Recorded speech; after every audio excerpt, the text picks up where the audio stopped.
ఎవరికైనా నేను సవాలు చేస్తున్నా, శ్రీకృష్ణుడి జీవితంలో ఆనందదాయకమైన ఘట్టంలోనే 10 రాయండి మీరు, ఒకటి కాదు 10 లేవండి, 2-3 నుంచి మీకు దొరకవండి. విషాద ఘట్టాలు రాయండి అమ్మా, నేను చెబుతున్నా ఓ 25 దొరుకుతుంది, ఓ 25. అది శ్రీకృష్ణుడి జీవితం. పుట్టింది చెరసాల్లోన, పుట్టిందో తల్లిక, పెంచిందో తల్లె, పుట్టిందో తండ్రిక, పెంచింది ఇంకో తండ్రే. అందులో పెంచిన తండ్రికేమో వీడు తన బిడ్డ కాదని తెలుసా, ఆ తల్లికేమో తెలియదా? ఏమి జీవితాలు?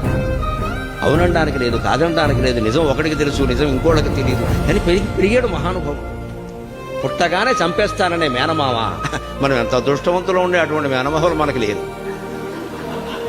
పుట్టని చంపేస్తాననే మేనమామ కత్తెట్టు కూర్చున్నాడు ఆ జైలు దగ్గర.